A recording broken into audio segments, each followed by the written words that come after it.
ազգային մասսան, ովքեր դուրս են գալիս, ովքեր վտանգ են իրենց ներկայացնում, սպանում են, ինչպես քաղաքապետերին սպանեցին, կալանավորում են, ինչպես քաղաքապետերին եպիսկոպոսներին կալանավորեցին։ Հասկանում եք, եւ դառնում է այնպես, որ գլխատում են ազգը, ինչպես թուրքերն էին ժամանակին։ Թուրքերն էին ժամանակին գլխատում հայ ազգը։ Ալիևի առաջադրանքները այսինքն լավ են կատարում։ Ալիևի եւ Էրդողանի առաջադրանքներ ունի եւ մեղադրանք չի, նայեցեք, գնում է Թալին, չէ՞, թալինցիները եկած են Սասունից, չէ՞։ Եթե թալինցին ամենասարսափելի ձևով չի վիրավորում Նիկոլին հեռացնի իր բնակավայրից, ուրեմն ինքը ճիշտ է անում, որ ասում է Եղեռնի կոտորածի մեղավորը հայերն են Թուրքիան։ Ասել է, չէ՞։ Ասել է ցեղասպանության ճարտարապետները հայերն են։ Ուղիղ տեքստով ասել է, որ հայերը իրենք գնացել են ցեղասպանվել։ Եվ Թալինցին այսօր այս դավաճան կապիտուլյան սլիկային քարով չի խփում։ Հասկանում ես։ Եթե ինքը ընդունում է, ուրեմն ճիշտ են անում իրենք։ Եթե բանակը թույլատրում են, ուրեմն ճիշտ են անում իրենք։ Եթե դες Նիկոլ Փաշան իր բերանով ասել, մենք դավաճանել մեր ազգային մեր ազգի ազգային անվտանգությունը։ Ինքն է խոստովանում։ Ով է ոտքի կանգնել։ Ոչ մեկը։ Ասում եմ ես թանկացնում եմ շահառու ժողովուրդը, թող ժողովուրդը չմուծի, թող ոտքի կանգնի։ Եթե ոտքի չկանգնում, ուրեմն ժողովրդի համար լավ է։ Համաձայն։ Դա Նիկոլ ավելի ազնիվ է, քան բոլոր հայերը իրար հետ վերցրել։ Որտեղ Նիկոլը ինքը փողը վերցրել է, ինչպես Զատուլինն է ասել 5 միլիարդ վերցրել է, ինչպես վերջերս մի տեղ կարդացի, որ 10 միլիարդավոր դոլարներ օֆշորում։ Միայն Վիվարոյից Նիկոլը տարեկան ունի 2 միլիարդ դոլար փող։ Խաղատներից։ Դա հո իրենց թվերն են, իրենց բերած թվերն են։ 8 տրիլիոն դրամ Վիվարոյում խաղադրույք կա, որից 5 տրիլիոնը անհասկանալի ճանապարհից եկած փողեր է, որոնք գնում են ու հետ են գալիս, այսինքն պետական բյուջեից փոխանցում են, շրջանառություն են ցույց տալիս, այսինքն որ ասում են տնտեսական 3-7%, չէ՞, արդյունաբերություն չկա, գյուղատնտեսություն չկա, հարկերի եւ փողի շրջանառության միջոցով տնտեսական աճ են ցույց տալիս, խափում են։ Թող շատ չեն կարողանում բարձրացնել, որովհետեւ փող չկա։ Գիտեք մեր պետական պարտքի ինչքան է։ 15 միլիարդ, որից արդեն 9 միլիարդը 8-ից 9 միլիարդը Նիկոլի օրոք։ Ոչ մի գործարան չի կառուցվել, ոչ մի աշխատատեղ չի կառուցվել, անլայնված վերարտադրություն չկա, գյուղատնտեսություն կրճատվել է 50%-ով, ոչինչ չկա, բայց տնտեսական աճ կա։ Եթե տնտեսական կա, հիշում եք, մի հատ գրզոյ կար էս Սուքերսյանը, Նիկոլի օլիգարխը, հայտարարում էր փողի խնդիր չկա, 1 միլիարդ 500 միլիոն դոլար փող կա պետական բյուջեում։ Հետո վիճակագրական տվյալները հավաքեցի, ես ստախոս անվանեցի, հանեցի, ընդհանուր 500 միլիոն դոլար կար։ Ոչ թե միլիարդ, այլ 500 միլիոն, 250 միլիոն դոլար կար պետական բյուջեում ռեզերվային փող։ Եթե փող կա, ինչ եք վերցնում այդքան պարկ։ Ուր է գնում այդ պարկը։ Դուք չեք պատկերացնում, ինչ սարսափելի թալան է Հայաստան։ Թալան բարձրում ասում, Էրեբունի փողոցի ասֆալտը քերեցին, այսքան 2 սանտիմետր ասֆալտ փռեցին նորից 560,000 դոլար փող ապրեցին։ Էրեբունի փողոց։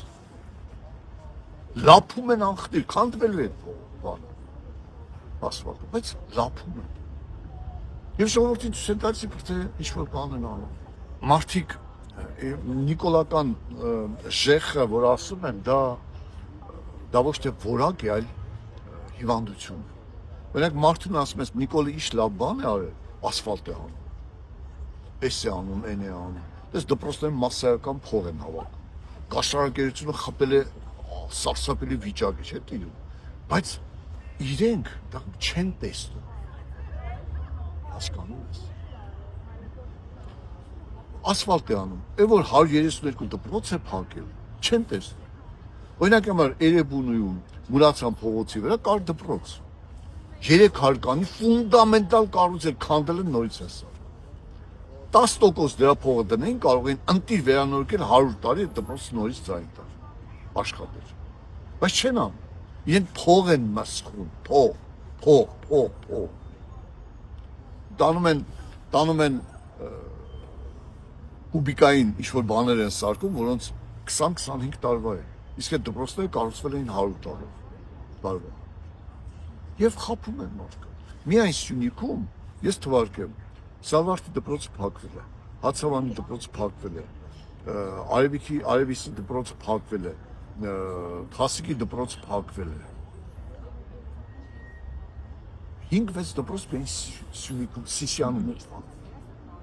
Սալվարտում 17 աշակերտ կա, 7 ընտանիք դուրը փակել է, դուրս է եկել գյուղից, որտեղ դպրոց չկա։ 7 երիտասարդ ընտանիք գյուղը դատարկեցին։ Սահմանամերձ գյուղ։ Եվ այսպես շարունակ։ Եվ ոչ մեկին պետք չի։ Ես այնքան եմ հիասթափված, դու չեք պատկերացնում, ես 3 Արցախյան պատերազմներին մասնակցել եմ։ Ես հայրիկիս համար կռվել եմ, ես հիմա կարող եմ գնալ ուրիշ երկրում ապրել, թոշակառու մարդ եմ, բարձր թոշակ ունեմ, բայց իմ սիրտը պայթում է, այս ստորացված վիճակը։ Հասկանում ես, մարդկանց ասում եմ դերին լավ, այլ հմեկով ասեցին այսպես, հմեկով ասեցին այդպես։ Եվ ցինիզմը, իշխանականների ցինիզմը սարսափելի է դարձել։ Այդ իրաց պահվածքը, ինձև են խոսում, որ Արցախը մերն է, բանակը հզոր է, Ադրբեջանում թելադրում ենք, աշխարհին թելադրում ենք, այնպես են խոսում։ Կարծես ոչ մի բան։ Մնում ես ապշած։ Բայց ապշելու հետ միասին պետք է պայքարենք մեր ազգի համար։ Պետք է պայքարենք։ Նիկոլա հավերժ չի։ Եվ Նիկոլը հասկանում է, եթե ինքը չվերանտրվեց, սարսափել է հենց հիմա 100-ից ավել քրեական գործեր կան Նիկոլի հանդեպ հարուցված։ Հենց ինքը չեղավ, այդ գործերը ընդհանրում են։ Տես օրինակի համար ինքը հայտարարում է, որ կառավարությունը ես եմ, ազգային ժողովում, չէ՞։ Սահմանադրության 54-րդ հոդվածում գրված է իշխանության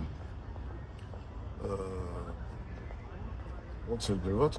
իշխանության յուրացումը անձի եւ կազմակերպության կողմից քրեական հանցագործություն։ Հանցագործություն, քրեական հանցագործություն։ Սահմանադրության մեջ է գրված։